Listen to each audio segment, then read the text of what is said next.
Hi everybody, this is New York City Bobby with a desire to take you back in time to my childhood. I was born in 1958 in New York City and grew up in a 20-story apartment building. Let's go back to the year 1965 when I was about 7 years old. The space program was in full swing, the moon landing only 4 years away, and being the little future engineer, I yearned for any TV show that had space as its theme. The show Lost in Space came out in 1965. Star Trek would come out a year later. Growing up in the 60s meant no personal computers, no internet, no cell phones, and also incredibly relaxed safety standards when it came to toys. There were toys from my childhood that would never be allowed in today's world, including chemistry sets that had the ingredients to actually make gunpowder from.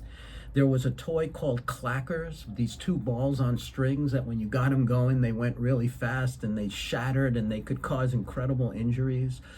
There were creepy crawlers. That was one of my favorite toys. You would pour this liquid plastic into a hot tray, and it was toxic plastic, and it cooked and formed these kind of rubbery insects. I really loved that toy. It was probably dangerous. And then there was another toy that was called the Mattel Vacuum Former.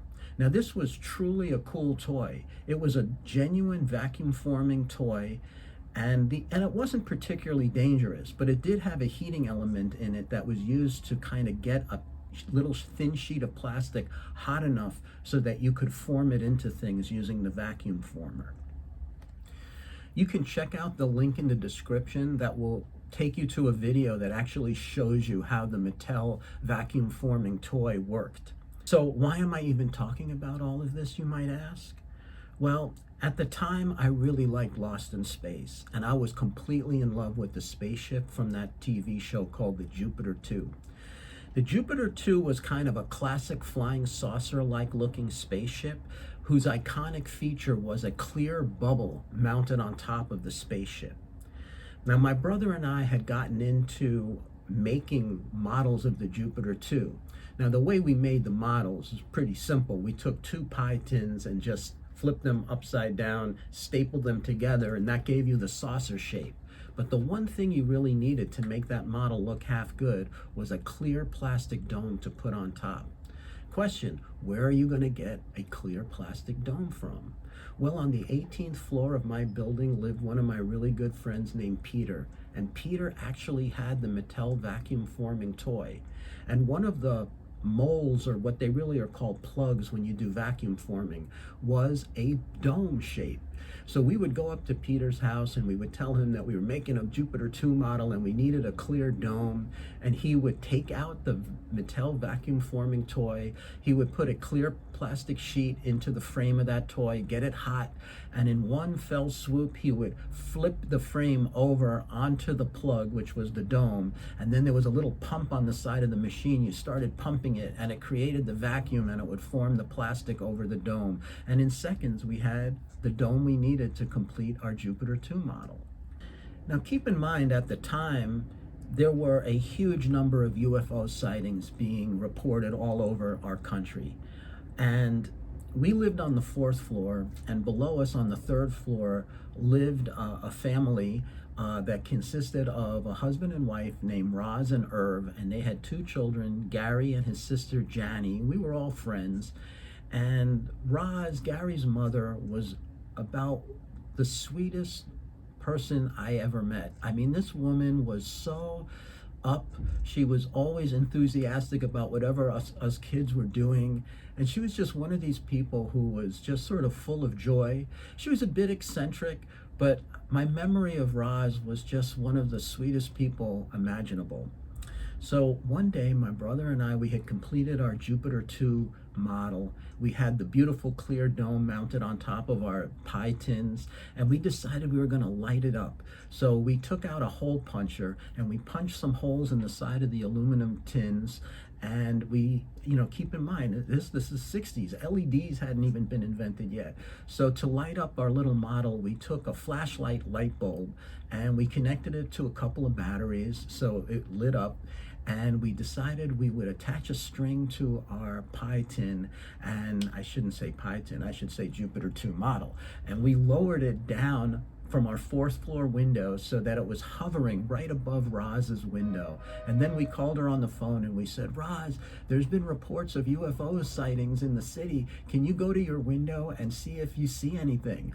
So she drops the phone for a second. She goes to her window and she comes back. She's so excited. She says, oh my God, I see a UFO right outside my window. And she was laughing. We were laughing. It was so much fun. Anyway, these are the kind of things we did as kids. I never forgot that vacuum forming toy though. And over the years, I thought vacuum forming is a pretty simple technique actually for creating some pretty nice shapes. But the one holdback with vacuum forming is creating the plugs. Typically, you have to sculpt them out of wood or some other material. You may have to drill holes in them to allow the vacuum to pull the plastic over them. And making the plugs is kind of hard. So, I never really gave the toy much thought until flash ahead now to 2025. I recently purchased a 3D printer from Bamboo.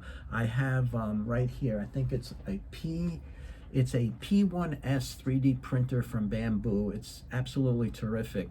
And it occurred to me that with CAD programs that let you draw pretty much whatever solid shape you want, and the 3D printer that can print it out, we're in a position to make even pretty complicated plugs and revisit vacuum forming as a very simple means of creating interesting shapes.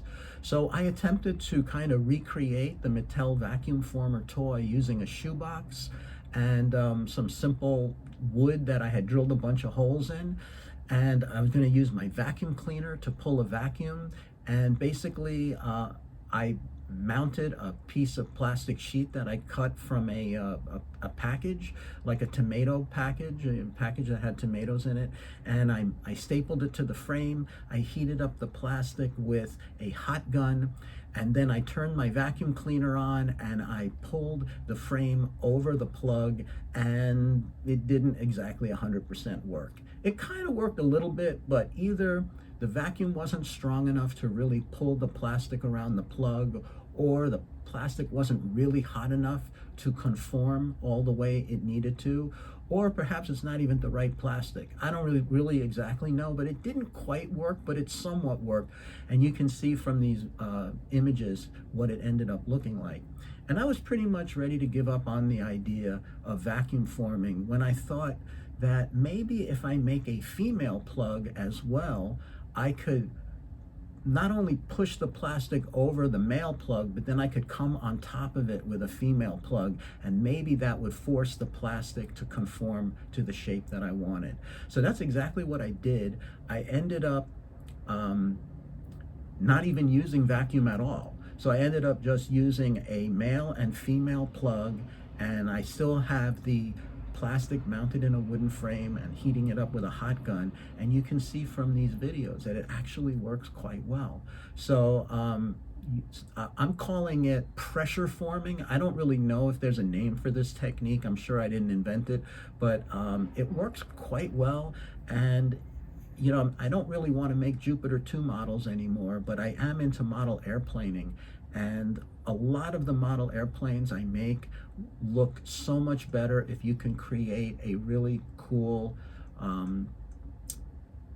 canopy for it. So a lot of these model airplanes have some really cool shaped canopies. So that's what I'm going to probably use this technique to do in the future. But you might want to use this technique to make all kinds of parts.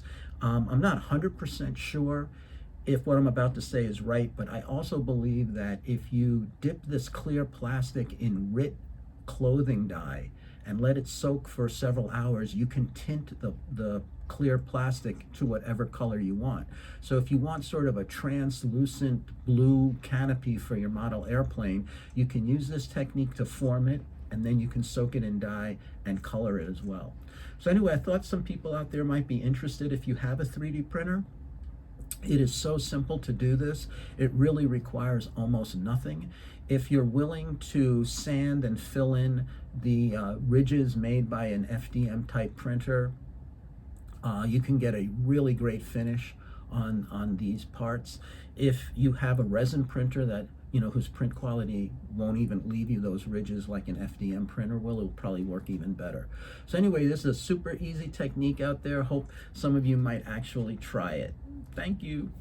I just wanted to go over, these are the kind of plastic containers I find that really work well. These labels that are usually on them can easily be removed using something like mineral spirits. So I think this would be your go-to material if you want to get involved in doing this. 3, 2, What's happening? 1, 0. Ignition. Power.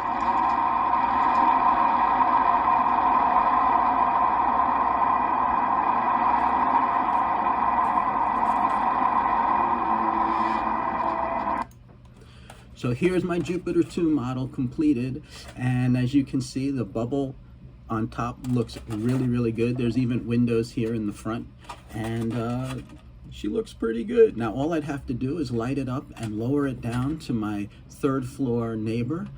Unfortunately, I now live on the 1st floor, so I don't have any lower neighbors, and good old Roz passed away a goodly number of years ago. So I guess those days are just left from my childhood. Anyway, I thank everybody for watching. I think this technique could really come in handy depending on what kind of modeling you do. And again, if you have a 3D printer, this is so simple to do. Thanks for watching.